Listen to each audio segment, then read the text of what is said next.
بسم اللہ الرحمن الرحیم۔ الحمدللہ، آج ہماری تلاوت کا آغاز 11ویں پارے سے ہوا۔ اللہ کے نبی صلی اللہ علیہ وسلم تبوک سے واپس آ رہے، اللہ تعالیٰ نے بتا دیا کہ منافقین آپ کی خدمت میں آئیں گے، بہانے بنائیں گے اور اپنے آزار پیش کریں گے کہ یوں ہوا اور یوں ہوا، اور اس وجہ سے ہم میدان جہاد میں اور غزوے میں شریک نہیں ہو سکے۔ آپ علیہ الصلوۃ والسلام واپس آئے مدینہ میں، اور اسی انداز سے منافقین آپ کے پاس آئے اور مختلف بہانے بنا کر لائے۔ آپ کی اعلیٰ اخلاق اور آپ کی مروت سب کچھ جانتے ہوئے بھی آپ نے اس کا اظہار نہیں کیا اور خاموش رہے۔ آپ خاموش رہے، لیکن سچے مخلص ایمان والے انہوں نے اپنی غلطی کا اعتراف کیا اور جھوٹ کے ذریعے اپنی غلطی کو سچ نہیں قرار دیا۔ اللہ کی رحمت ان کی طرف متوجہ ہوئی۔ پھر مخلص ایمان والوں کا تذکرہ فرمایا، حضرات صحابہ رضوان اللہ اجمعین، بتایا کہ سارے کے سارے جنتی ہیں، چاہے وہ مہاجر ہیں چاہے وہ انصار ہیں، سارے کے سارے جنتی ہیں، اور جو ان کا سچا پیروکار ہوگا انہیں بھی اللہ جنت عطا فرمائے۔ اللہ کے نبی صلی اللہ علیہ وسلم فرمایا کرتے تھے، اس امت میں بہت فتنے آئیں گے اور بہت تقسیم ہوگی اور بہت فرقے بنیں گے اور بہت گروہوں میں یہ امت بٹ جائے گی، لیکن حق سچ والے وہ ہوں گے جہاں میرا راستہ ہوگا اور میرے صحابہ کا راستہ، اسے مضبوطی سے پکڑ لے۔ یہ گمراہی سے حفاظت کا راستہ ہے اور صراط مستقیم کا راستہ ہے۔ فرمایا سارے کے سارے صحابہ رضوان اللہ علیہ اجمعین جنتی ہیں اور ان کے سچے پیروکار بھی جنتی ہیں، اس کا تذکرہ فرمایا۔ پھر اللہ رب العزت نے اس بات کا تذکرہ فرمایا کہ یہودیوں کا ایک راہ ابو عامر، اس نے مسلمان نما منافقوں کا ایک گروہ کھڑا کیا مسلمانوں میں تفرقہ پیدا کرنے کے لیے، اور اس کو اس انداز سے اس سازش کو پروان چڑھایا کہ ان منافقین نے ایک مسجد کھڑی کر دی، مسجد زرار کھڑی کر دی۔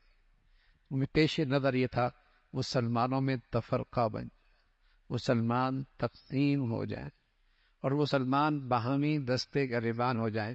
جب دنیا کفر نے مسلمانوں کو آپس میں لڑا دیا، وہ تماشا دیکھ رہی ہے، اور مسلمان آپس میں دستے گریبان ہر جگہ نظر آ رہے ہیں، کہیں سیاست پر، کہیں فرقہ بنیاد پر، کہیں رنگ کی بنیاد پر، کہیں زبان کی بنیاد پر، کہیں وطنیت کی بنیاد پر، کہیں صوبائیت کی بنیاد پر لڑی رہے ہیں، اور وہ تماشا دیکھ رہے ہیں۔ تو یہودیوں نے منافقین کا ایک گروہ کھڑا کیا مسلمانوں میں تفرقہ کھڑا کرنے کے لیے، اور اس سازش کو پروان یوں چڑھایا، ان منافقین نے ایک مسجد بنائی، مسجد زرار۔ آپ علیہ الصلوۃ والسلام سے کہا آپ اس کا افتتاح کریں تاکہ مسلمانوں میں اس مسجد کا اعتماد بحال ہو جائے۔ اللہ نے اپنے حبیب صلی اللہ علیہ وسلم کو بتا دیا، آپ نے افتتاح نہیں کر، آپ نے نہیں جانا۔ پھر آپ کے حکم سے اس مسجد کو جلا کر راکھ کر دیا۔ وہ مسجد نہیں تھی، وہ تو فتنہ تھا، اور وہ مسلمانوں میں تفرقہ ڈالنے کا ایک اڈا تھا، آپ نے اسے راکھ کر دیا۔ پھر اللہ رب العزت نے فرمایا مسجد قباء ہے، جسے نیک لوگوں نے، پرہیزگار لوگوں نے جس کی تعمیر فرمائی ہے، اور جہاں نیک اور صالح لوگ نماز پڑھتے ہیں اور پاکیزہ ہیں، ظاہر کے لحاظ سے بھی باطن کے لحاظ سے بھی آپ کے لائق ہے، آپ وہاں تشریف لے جائیں۔ اور آج بھی اس مسجد قباء کا یہ مقام ہے، کوئی آدمی اپنے گھر سے باوضو ہو کر جائے اور وہاں 2 رکعت نفل پڑھے، اسے ایک عمرے کا ثواب ملتا ہے۔ پھر اللہ رب العزت نے ایمان والوں کی جان کی قدر و قیمت بتائی کہ ایمان والوں کی جان بڑی قیمتی ہے، اس لیے کہ اس کا خریدار اللہ ہے، جو اللہ کے راستے میں جان قربان کرتا ہے تو اللہ سے سودا کرتا ہے، اور یہ بہت بڑی کامیابی کی بات ہے۔ پھر مخلص ایمان والوں کی 10 خوبیوں کا تذکرہ فرمایا اور توجہ دلائی، ہر مسلمان اپنے اندر یہ خوبیاں پیدا کرے، توبہ کرنے والے، عبادت کرنے والے، روزہ رکھنے والے، رکوع کرنے والے، سجدے کرنے والے، برائی کی طرف اچھائی کی طرف بلانے والے، برائی سے روکنے والے، اور اپنی پوری زندگی میں ہر موقع پہ اللہ کے حدود کا خیال رکھنے والے، یہ ہیں ایمان والوں کی صفات۔ توبہ کرنے والے، عبادت کرنے والے، رکوع کرنے والے، سجدے کرنے والے، اچھائیوں کی طرف بلانے والے، برائیوں سے روکنے والے۔ والحافظون لحدود اللہ، معاملات، معاشرت، خوشی، غمی، لین دین، تجارت، زراعت، کھیتی باڑی، گھر باہر، اللہ کے حدود کا خیال رکھنے والے۔ فرمایا وبشر المؤمنین، ایسے ایمان والوں کو خوشخبری سنائیے، خوشخبری سنائیے۔ اور پھر تلقین فرمائی آپ کو اور آپ کے واسطے سے پوری امت کو کہ کسی کافر کے لیے توبہ اور استغفار نہیں۔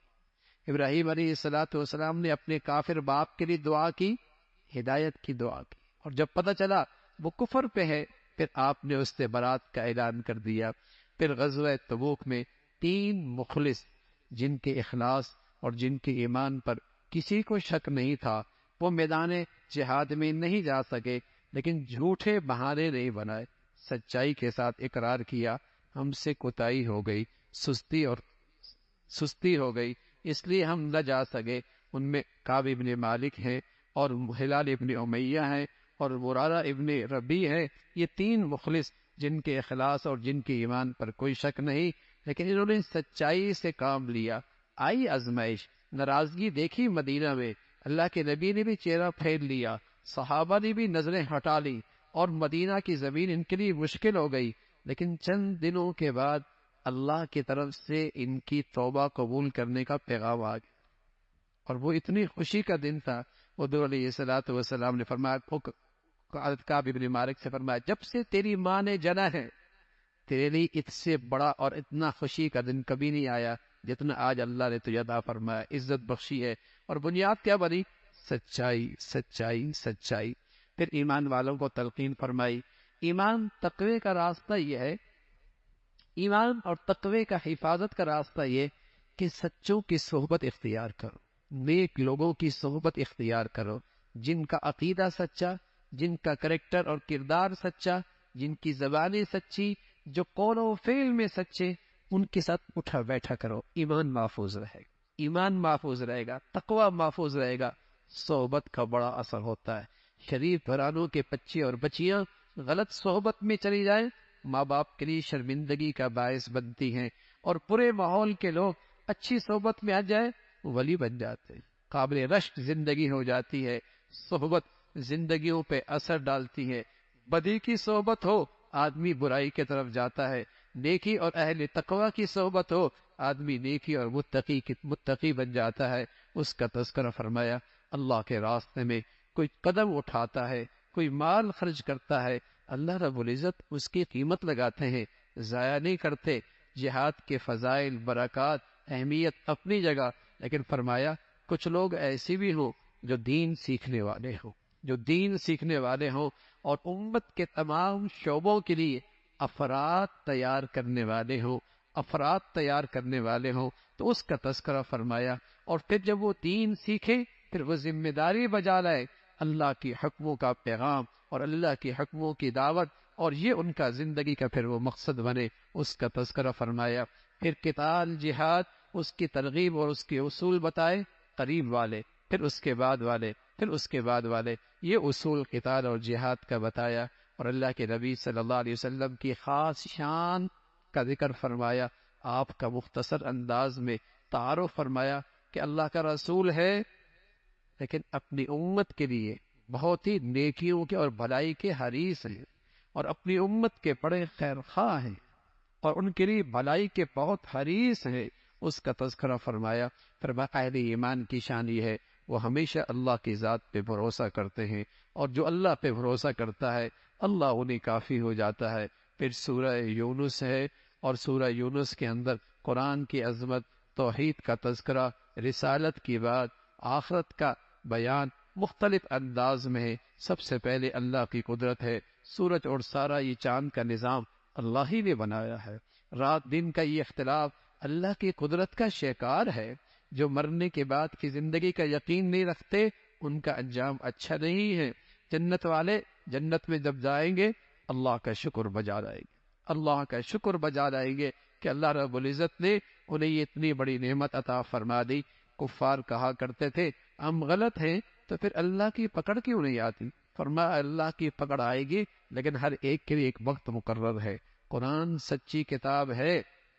کفار کہا کرتے تھے ہم آپ کی بات مانیں گے، لیکن تھوڑا سا اس کلام میں ترمیم لے کے آئے نا، ترمیم لے کے آئے، کچھ ہماری مانیں کچھ آپ اپنی منوائیں، کچھ ترمیم کر کے آئیں۔ فرمایا انہیں بتا دو یہ اللہ کا کلام ہے، میں اس کے اندر تبدیلی نہیں کر سکتا، یہ اللہ کا پیغام ہے، رد و بدل کا مجھے حق حاصل نہیں ہے۔ اس کا تذکرہ فرمایا بڑا ظلم ہے، بڑا ظالم ہے جو اللہ کے احکامات کا انکار کرتا ہے۔ اور فرمایا یہ کافر بھی جب ان کے سفر سمندروں میں ہوتے ہیں اور ان کی کشتیاں لہروں کے زد میں آ جاتی ہیں، پھر یہ بھی اللہ کو خالص کر کے پکارتے ہیں، ان کو اپنے معبود سب بھول جاتے ہیں، اللہ کو پکارتے ہیں اور صاف کہتے ہیں اللہ نجات دے دے، تیرے بند کی زندگی گزاریں گے، تیری شکر گزار رہیں گے۔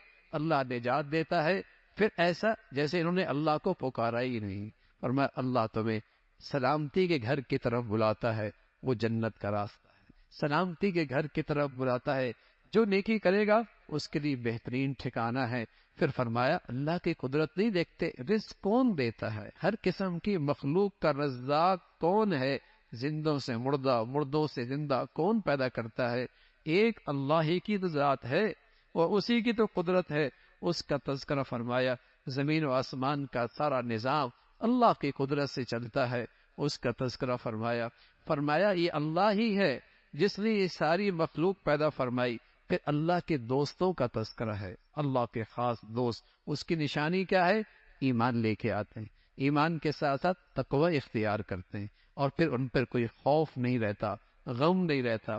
اصل خوف اور غم تو آخرت میں نہیں ہوگا، کہ آگر کی گھاٹیوں کا خوف نہیں، پیچھے جو کچھ چھوڑا اس کا حزن نہیں، لیکن تقوی اور ایمان ایسی دولت ہے دنیا میں بھی اس کے ثمرات ملتے ہیں، دنیا کے اندر بھی اس کے ثمرات ملتے ہیں کہ کیا اللہ اس کے دل کو خوف سے محفوظ رکھتا ہے، اور اس کے دل کو اللہ رب العزت غم کی تکلیف سے محفوظ رکھتے ہیں۔ اس کا تذکرہ فرمایا اللہ رب العزت اس نیکی کا بدلہ اور اس کا ثمرہ دنیا کے اندر بھی عطا فرماتے ہیں اور آخرت کے اندر بھی عطا فرماتے ہیں، اسی کا تذکرہ فرمایا۔ پھر قرآن اللہ کی کتاب ہے، اور اس قرآن کے اندر اللہ رب العزت نے شفا رکھی ہے، ظاہری بھی باطنی بھی، یہ جسم کی صحت کی بھی شفا ہے، اور روح اور اندر کے انسان اور قلب کی بیماریوں کے لیے بھی یہ شفا ہے، اور ایمان والوں کے لیے یہ بڑی نصیحت کی چیز ہے، بڑی خوشی کی چیز ہے، اور اس پر خوش ہونا چاہیے کہ اللہ نے اسے قرآن کی کسی کو دولت دی ہو اور قرآن کی زندگی دی ہو۔ یہ تمام ان خزانوں سے بہتر ہے جسے دنیا جمع کرتی ہے، اس کا تذکرہ۔ پھر حضرت نوح علیہ السلام کا تذکرہ فرمایا، قوم نے حضرت نوح کا انکار کیا اور پھر اس قوم کا انجام کیا ہوا، اس کا تذکرہ ہے۔ پھر حضرت فرعون، حضرت قارون، حضرت موسیٰ علیہ السلام اور حضرت ہارون علیہ السلام کا تذکرہ فرمایا، کس طریقے سے وقت کے فرعون کا مقابلے میں آئے اور فرعونی اپنی تمام تر جادوگروں کے ساتھ مقابلے پہ آئے، لیکن اللہ رب العزت نے آپ کو کامیابی عطا فرمائی اور آپ کا معجزہ ظاہر ہوا اور وہ قوم نامراد ہوئی، اس کا تذکرہ۔ پھر اللہ رب العزت نے بنی اسرائیل کو عزت بخشی، اللہ نے اپنے قدرت کے شہکار ان کے سامنے رکھے، اس کا تذکرہ فرمایا۔ پھر سورہ یونس ہے، اور اس سورہ یونس میں حضرت یونس کا تذکرہ ہے، اور آپ کا ایک نام مچھلی والا نبی۔ آپ اپنے قوم سے جب مایوس ہوئے اور پیغام اللہ کا سنایا اور توحید کی دعوت دی، لیکن قوم نہ مانی، تو آپ ناراض ہو کر اور مایوس ہو کر اس بستی سے نکل کھڑے ہوئے، اور جب کشتی پہ سوار ہوئے تو کشتی سمندر کے اندر غوطے کھانے لگی، کشتی والوں نے آپ کو سمندر میں پھینک دیا۔ سمندر میں جب پھینکا، اللہ ہے، اللہ رب العزت نے مچھلی کو حکم دیا کہ میرا پیارا آ رہا ہے اور میرا بندہ آ رہا ہے، تم نے کچھ عرصے تک میرے اس بندے کی میزبانی کرنی ہے۔ مچھلی نے اسے اپنے اندر لے لیا، کئی دن تک اس مچھلی کے اندر رہے، اور وہاں مچھلی کے پیٹ میں، سمندر کی اس تہہ میں رات کے اندھیرے میں وہ نبی کس کو پکارتا ہے؟ اللہ کو پکارتا ہے اور بار بار پکارتا ہے. پھر اللہ رب العزت نے نجات عطا فرمائی اور اس آزمائش سے آپ کو جسے کہیں کہ بامراد اور کامیاب فرمایا. ادھر قوم پر اللہ کا عذاب قریب آ گیا، لیکن یہ قوم اپنے بچوں کے ساتھ، اپنی عورتوں کے ساتھ میدان میں گئی، اللہ کے سامنے آوزاری کی، معافی کی. آیا ہوا عذاب ٹل گیا، اس کا تذکرہ فرمایا. پھر کہا اے نبی آپ لوگوں سے کہہ دیجئے اللہ کے سوا کوئی معبود نہیں، اللہ کے سوا کوئی حاجت روا نہیں، وہی ذات ہے. دینے پہ آئے کوئی روک نہیں سکتا، پکڑنے پہ آئے کوئی بچا نہیں سکتا. وہ ذات خیر اور بھلائی کا فیصلہ کرے، کوئی اس بھلائی کو روک نہیں سکتا، اور اس مولا کی طرف سے مصیبت اور آزمائش آ جائے کوئی اسے نہیں روک سکتا. وہ ایک اللہ کی ذات ہے. اس کا تذکرہ فرمایا آپ جو شخص بھی ہدایت پہ چلے گا، جو آئی ہے اللہ کی طرف سے، اپنا فائدہ کرے گا اور اس میں نفع اسی کا ہے. اور کوئی شخص اگر گمراہی اختیار کرے گا، اللہ کی بادشاہت میں فرق کوئی نہیں آنا، اور اللہ کی شان میں کمی کوئی نہیں ہونی، اور اللہ کی ذات میں کوئی فرق نہیں آنا. گھاٹا انسان کا ہے. بھلائی کرے گا اپنا فائدہ ہے، نہیں کرے گا اور گمراہی کا راستہ اختیار کرے گا پھر بھی نقصان اسی کا ہے. پھر اللہ نے اپنے نبی کو پیغام دیا، آپ آسمان کی طرف سے آئی ہوئی وحی کی پیروی کرتے رہیں اور صبر کرتے رہیں. ایک دن آنے والا ہے اللہ رب العزت سزا اور جزا کی شکل میں فیصلہ فرمائے. دنیا میں اللہ نے فیصلہ تو کر دیا حق اور باطل کا، لیکن ایک دن اور آنے والا ہے جہاں فیصلہ دلائل سے نہیں ہوگا، جزا اور سزا سے ہوگا. ہر آدمی سر کی آنکھوں سے دیکھے گا یہ کامیاب اور یہ ناکام ہے. فرمایا اس وقت تک آپ صبر کیجئے، اللہ رب العزت بہتر فیصلے کرنے والے ہیں.